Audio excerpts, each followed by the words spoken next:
Good. So we are ready now. We want to check our solution. And we are going to put in y equals. This is a very, very good and very wise step. In y equals, please put in with me 8.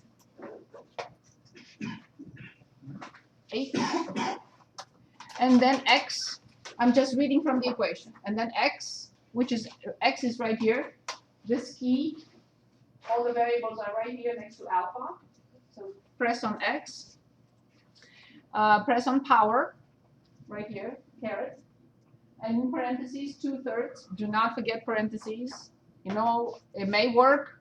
I don't care. I'm going to put the parentheses. Make sure you come down from there and you copy minus 23. And you copy x again and the power. Don't forget in parentheses 1/3. And then minus 3. I'll wait for you to finish it. No. See what I did?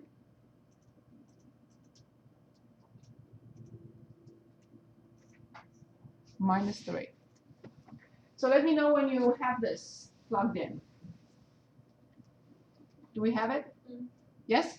Okay, perfect. So now I would like you to go to second and table set. Second and table set. And make sure that you have the calculator in the ask mode only for the independent variable. I need this highlighted, not this. So go down, down to the right, and click enter. Now, after you do this, I would like you to press on second table. Second table.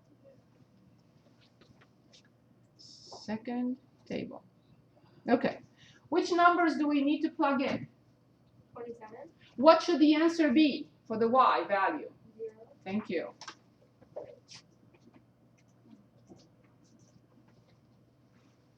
This is the error of the calculator. All calculators have some sort of tolerance. This says 0.12 zeros, 0.000001, instead of saying 0. Then the other one, 1 negative 1 divided by 512.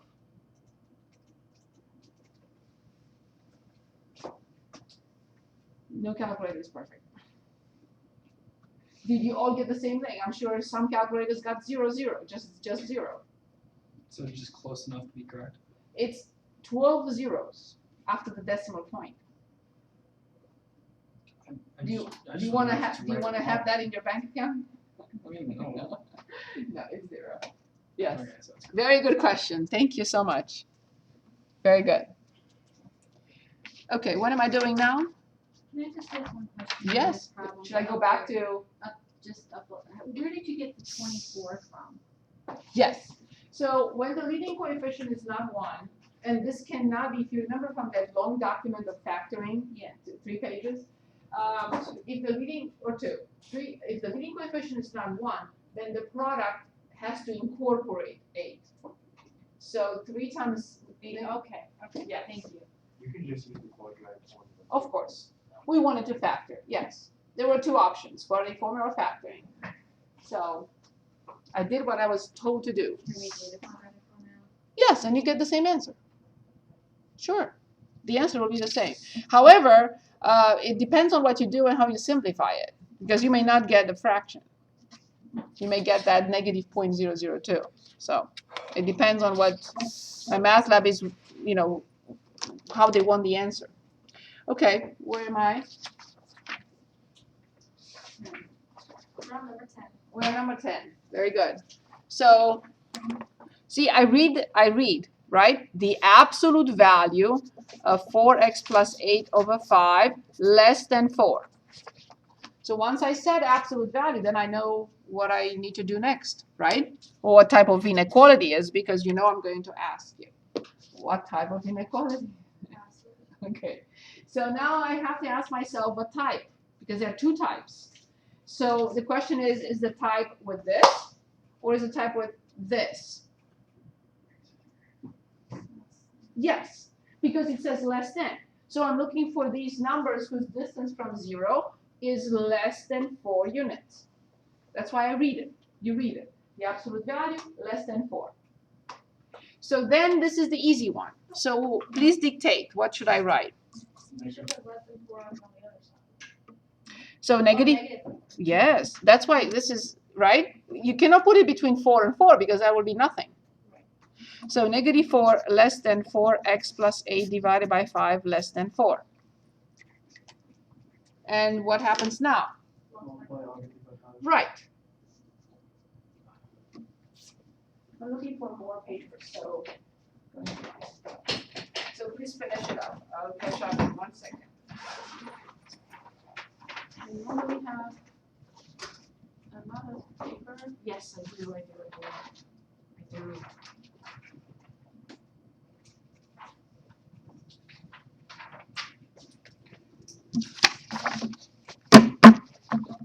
Good.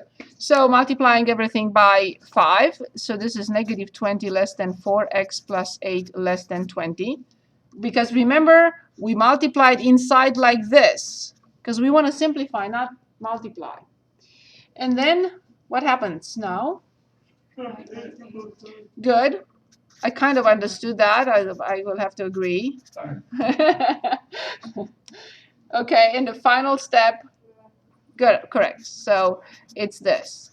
And this has to be presented in interval notation. And this part is easy. Why is it easy? Because I don't have to do anything but just write x in the interval, parentheses on both sides, negative 7 and 3. Agreed?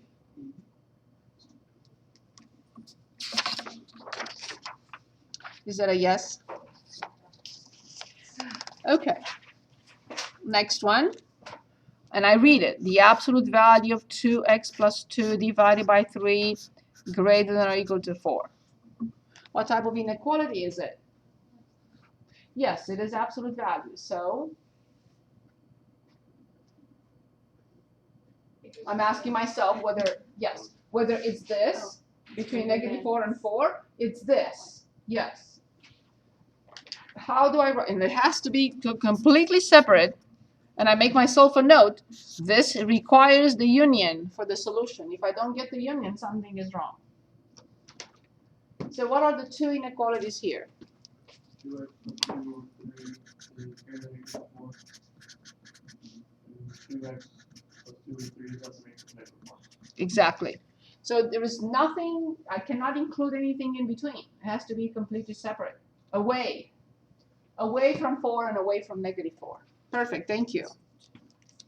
So now how do we solve the first one? Multiply everything by 3, so this is 2x plus 2 greater than or equal to 12.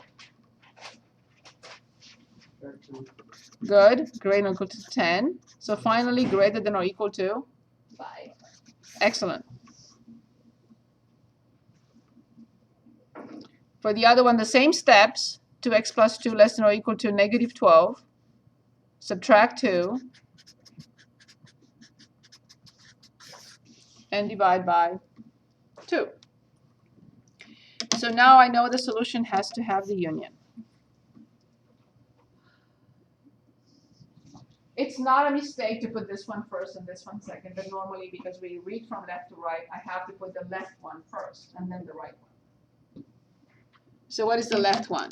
Negative infinity, negative 7 fraction. Awesome. Bracket 5. This is the final answer. Very good. Any questions? Any questions? Okay, so let's look at the next.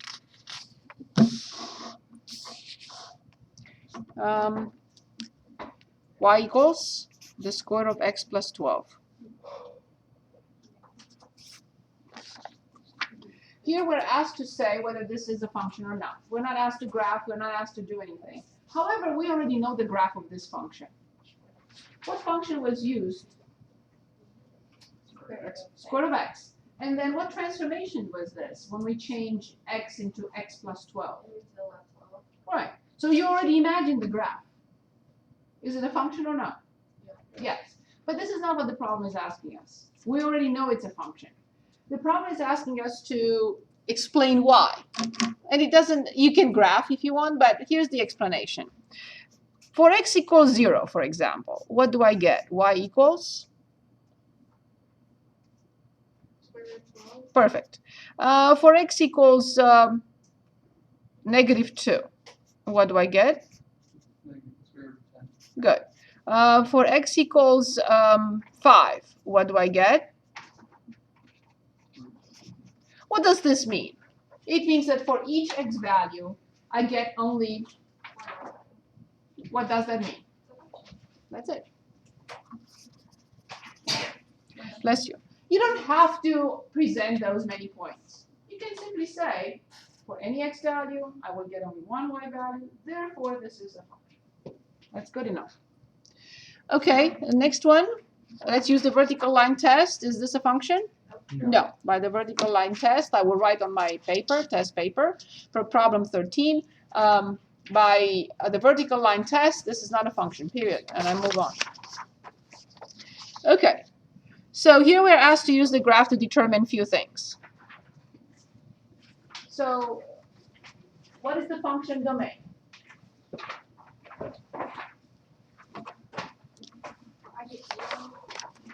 Say it again. Bracket 0, yes. Till? I would say 4. Yes. So I would say for number 14, domain is between 0 and 4 with a parenthesis. Do we agree? The function's range. Bracket -9 to 7 parentheses. Do we all agree with -9 to 7? Yes. The domain 4, is that where the line crosses the x-axis? For the 4 or for the 0? The 4.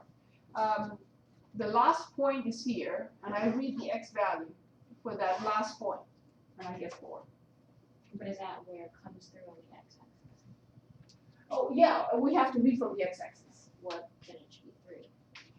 No, we're not doing This X. is We're not doing like intercepts. Better? Yes? Everyone, is this okay?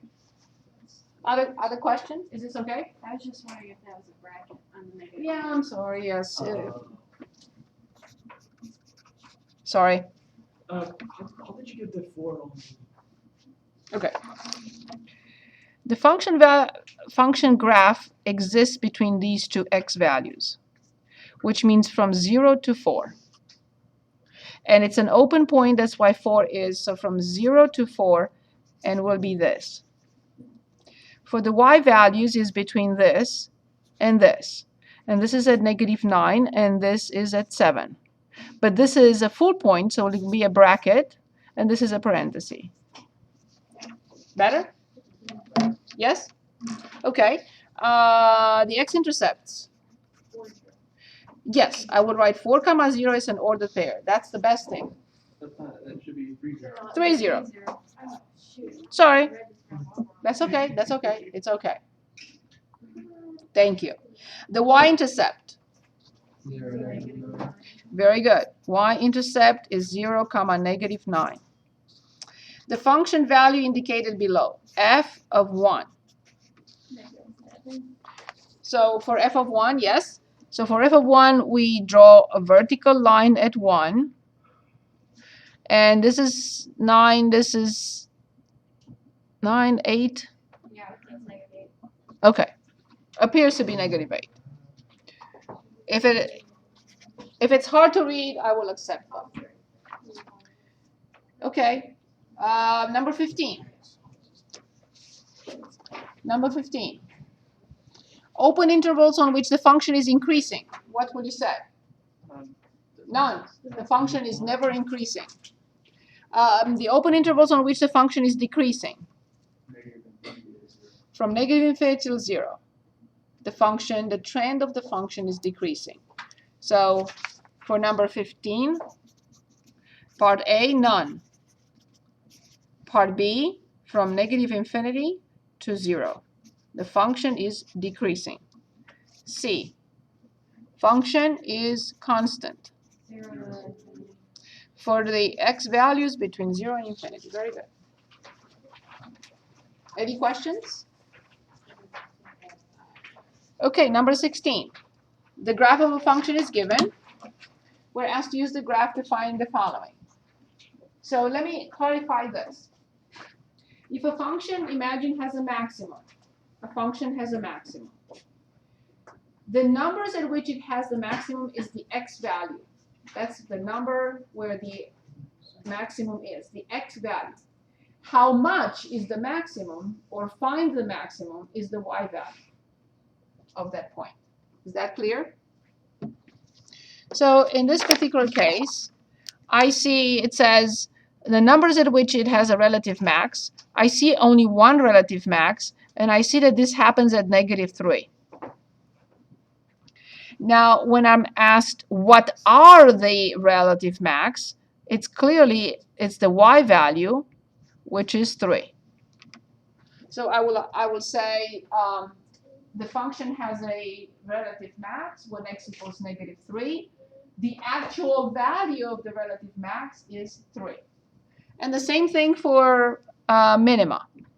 So the function has two relative min, one at -4 and one at -2, and it happens that the actual value of the minimum is -1.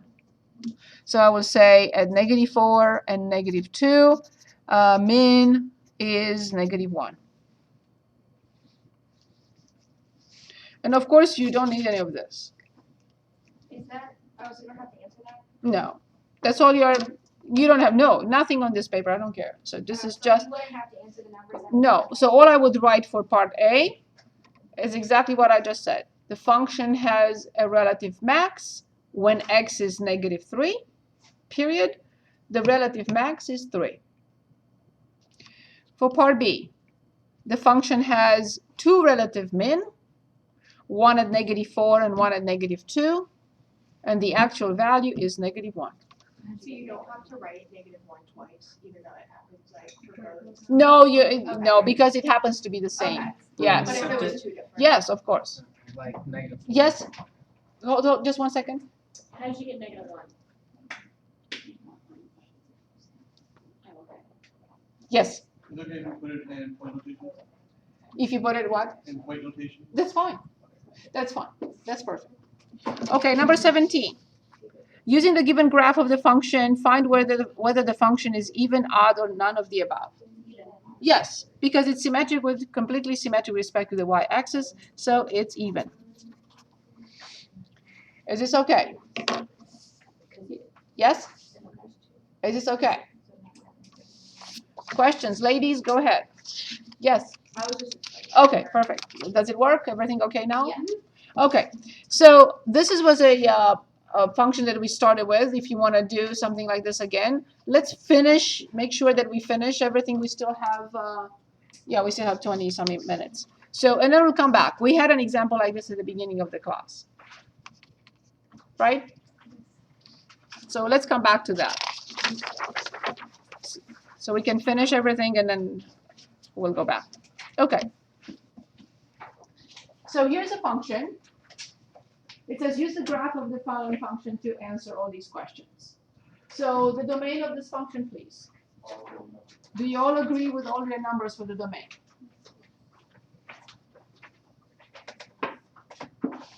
Yes, everyone? What about the range? From -4 to positive infinity. So please write it down, -4 to positive infinity. The domain is all the numbers, the range from -4 to positive infinity. The X-intercepts, let me see if I can. Would that be a bracket with the -4 or no? Yes.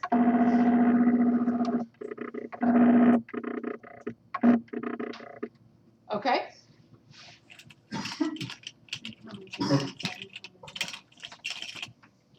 Let's see if this, wow, still works. Okay.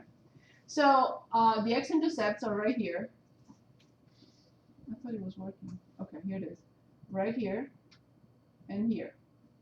So this in the middle is, so 1, 2, 3, 4, 5, 6, 7. So 3 and 7. The x-intercepts are 3, 0, 7, 0. The y-intercept, 0, very good. This is the y-intercept, 0, 21. The intervals on which f is increasing. So if you follow the pattern, look at the graph. Constant, decreasing, increasing. So the function is increasing between 5 and infinity. For x between 5 and infinity, the function's trend is increasing. Is that okay? Yes, everyone? Yes. Is that clear? Yes. Would that be graphical on the phone? These are all open intervals. For increasing, decreasing, and constant, they all have to be parentheses, no matter what. Yes, good question. Okay, intervals on which a function is decreasing. Right. So for x between 0 and 5, the function is decreasing. And the intervals on which f is constant. Negative infinity to 0. Right. We see between negative infinity and 0, the function is constant. Okay, the numbers at which f has a relative min.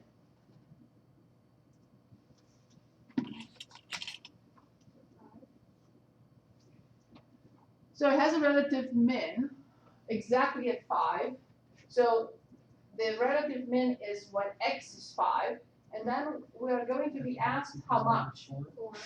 Negative 4. Yes. So x equals 5, and the relative minimum is negative 4. So if f of negative 4 is 5. Yes. F of negative 4 is here. Is 21. So I draw a vertical line at negative 4, it crosses the graph at 21, and I get 21. So f of negative 4 is 21. Is this okay, everyone? The values of x for which f of x is negative 3. I have to draw a horizontal line. This was at negative 4, and this is at negative 3. I draw a horizontal line at negative 3. It crosses the graph in 2 points. And I have to read these x values. 4 and 6. So please write it down, 4 and 6. No. No, 4. No, we're on the positive. We're reading x. Yes.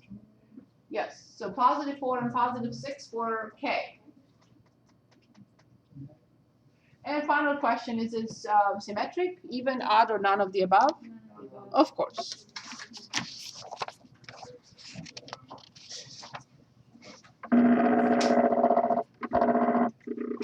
Okay, number 20. Any questions on number 19? Any questions on 19? Okay. And here's the function f of x equals 1/2 x squared for x less than 3, and 5x minus 10 for x greater than or equal to 3. Okay, let me say this. Choosing a graph from here brings 0 points. You can look, of course, that's fine, but choosing a graph from here and not showing work doesn't mean anything. So please don't do that. Okay, so I'm asked to graph this function. What type of function is it? Sorry. Piecewise defined function. Very good. I have to establish what first? Perfect. Awesome. Thank you. So what is the domain for the first piece? Negative. To 3. What is the domain for the second piece? Awesome. But now I want the domain for the entire function, both pieces, total. All real numbers. So the domain for this function is all real numbers. Now I start my table. What x value must be in the chart no matter what? 0. Yes. But the other one that has to be in the chart no matter what is actually 3. What are the symbols that I have to write in, assuming you're using my method? You don't have to. But no method, just checking and selecting a graph, that's no method. So I can't. So I have this symbol facing this way, and I have this symbol facing this way, right under 3. and they're touching. Remember, the next step is to make sure Symbols are touching 3, right? Can we use those symbols at the? only for 3. Yeah, that's what I thought. Yes, because that's the only, I cannot do anything. I cannot, very good question actually. I cannot put something like this under any other x value. This is the only one that is considered the threshold from one side to the other. It's the only one that breaks the graph into 2 pieces. No other x value breaks the graph into pieces. So that's why this is the only one that needs this kind of special treatment. Thank you for asking. So now this side is 1/2 x squared, and this side is 5x minus 10. Now, since we talked about transformations, what transformation is this on x squared? What does it do? Obviously, x squared is the base function, but what does 1/2 in front of x squared do? Vertical. This is x squared. This is 1/2 x squared. I'm dividing all heights by 2. So it's a vertical shrinking of the graph by a factor of 1/2. So we already know how to graph that, right? So let's plug in some numbers. Because of the denominator of 2, I'm going to plug in -2 and 2. So please plug in -2 squared, divide by 2, and give me the answer. Very good. Do you all agree with 2? Wait, it wouldn't be 1/2 minus -2 squared? But how much is -2 squared? No, just 2. No, -2 squared is 4. Right. And 4 multiplied by 1/2? Better? Yeah. Good. Let's plug in 0. 0. Let's plug in 2. 2. Let's plug in 3. The left side's 4.5. So I would write right inside the parenthesis 4.5. Why? What does that tell me later on? That the point 3 comma 4.5 is?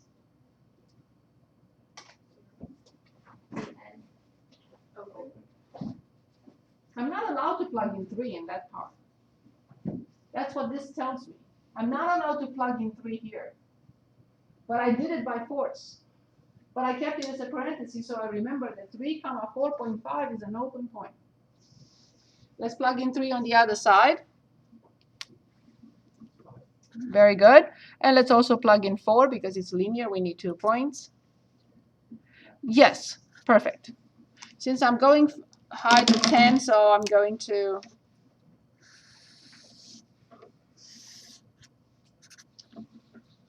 plan ahead. If we do the piecewise function, do we have to graph it as well? We have to do the graph? We have Yes. to make our own graph? Yes. You have to make your own graph. Yes. Okay. The first ordered pair from left to right. -2. Very good. -2, 2. Here it is. Next ordered pair from left to right.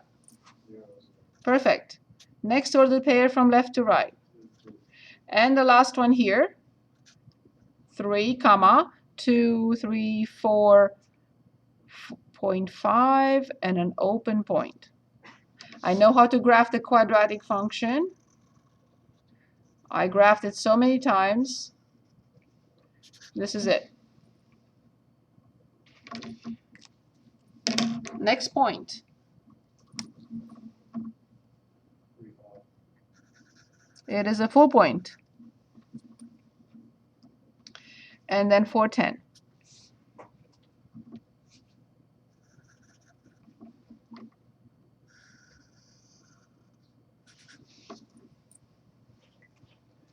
You cannot extend the line to the left. You cannot extend the quadratic function to the right. It will not be a function anymore. Okay, we're asked to find the range.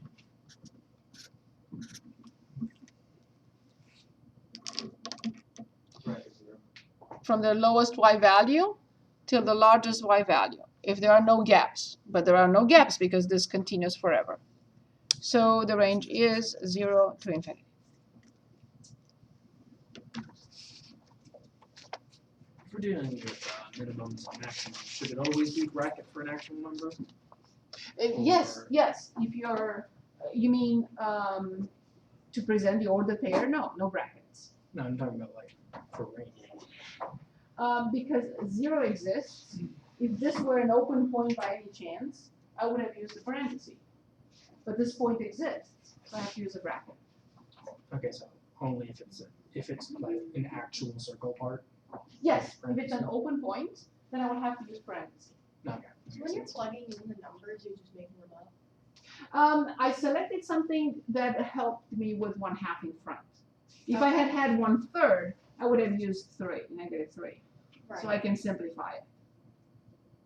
Because if I use -1, then I have to plug 0.5. And I didn't want to do that. Yeah, but would it be wrong? if No. you did- Okay. No. You can use any point, as long as you use a point on that territory. But if you say on this side, if you say if you put 5, 5 is not there. 5 is over here. Mhm. Yeah, as long as you choose anything you want in there, and that's fine. Okay. Yes. Okay, so like I'm really arguing that question. I thought, what is like the basic formula for like point slope form, slope intercept form, and general form? So what is the difference between those three? Well, like just like what's the general equation? Like I know how to do it, but like I just confuse them together. Okay. Let me just say that this ax plus by plus c equals 0, I don't care for. It means nothing. It doesn't tell me anything. So if this is the general form.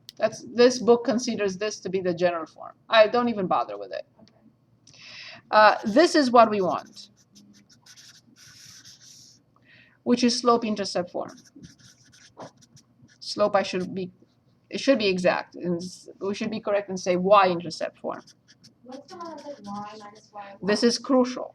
This is y minus y1 equals the slope times x minus x1. This is maybe the most important one. So this is the point slope form. Point slope form. Okay, moving on.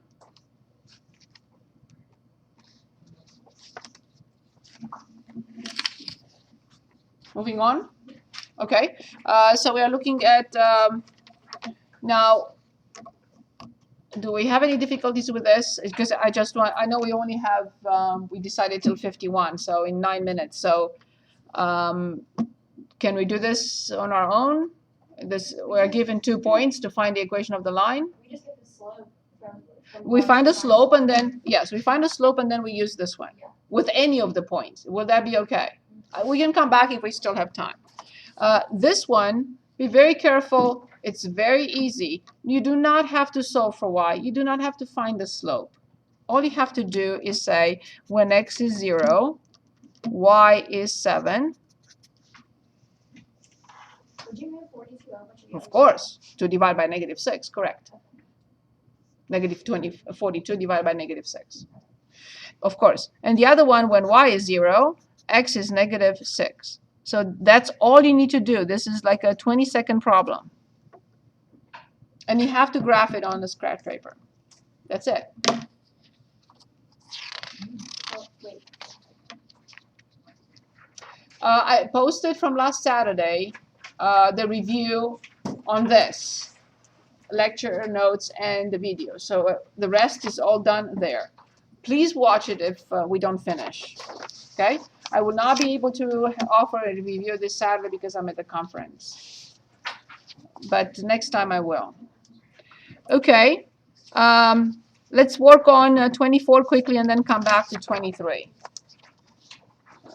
You choose. Whatever you think it's you should. 24. Okay. 24 again is a very simple type of problem. We're asked to find the average rate of change between 50 and 60. We are given the points. All we have to find is the slope of this line. 25.2 minus 33.8 divided by 60 minus 50. This is, bless you, this is the average rate of change. That's all you need to do. So how do y2 minus y1 over x2 minus x1. Yes? Am I allowed to leave? Yes, you are allowed to leave. Yes, yes. We're going to be here for extra 6 minutes. But you can watch this if you'd like. I gotta get to work. Yes, of course, I understand. No problem. I'm not doing anything new during those 6 minutes ever. I promised. Okay. But I'm just curious, how did you get 25.2 and 33? Because that's y2. 25.2 is y2 minus 33.8, which is y1, over 60 minus 50. So you get a number, but you have to present a measurement unit. So the measurement unit for this is life expectancy, so years, over this is age group, per age group. That's the measurement unit. The average rate of change, so on and so forth. Now, you can ask, they're asking also, if the average rate of change between 70 and 80 is negative 0.43, what does that mean?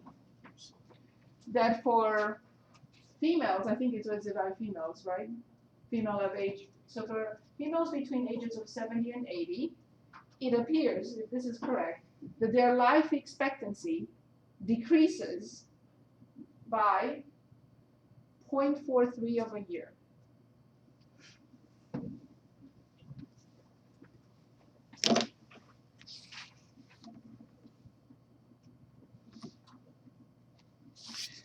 So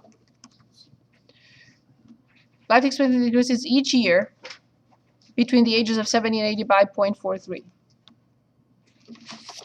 Okay, so I think we should do 25 and then go back to what we skipped, okay?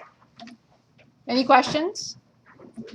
So we have age of x, which is the absolute value of x minus 3 minus 6.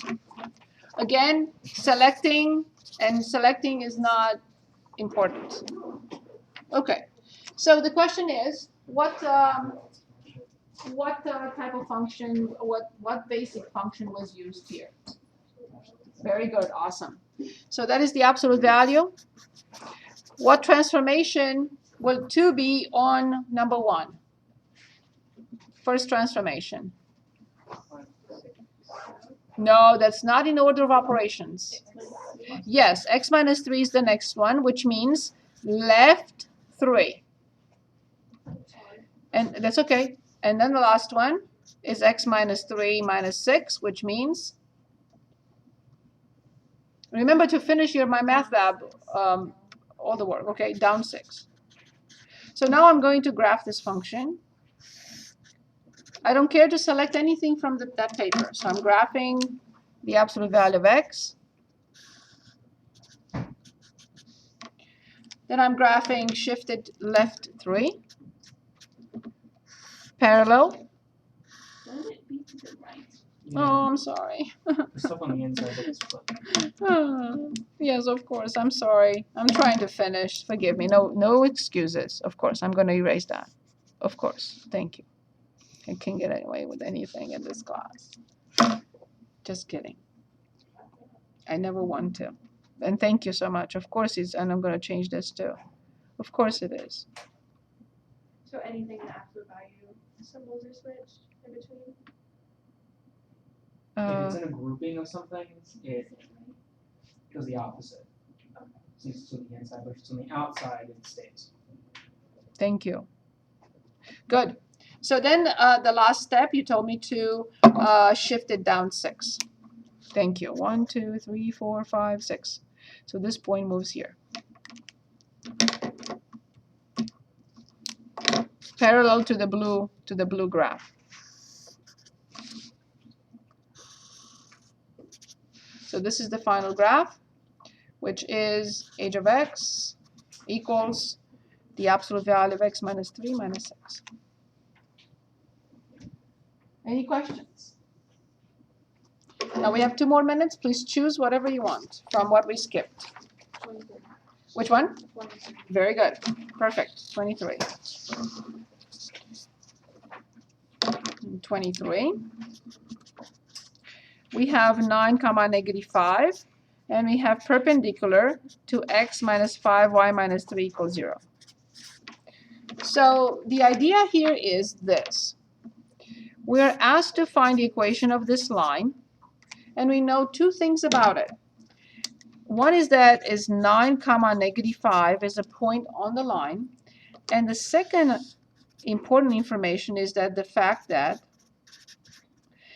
this line is perpendicular to it, and it has this equation. So, Wait, doesn't both lines pass through 9, -5? no. Passing through and perpendicular. Oh, Good.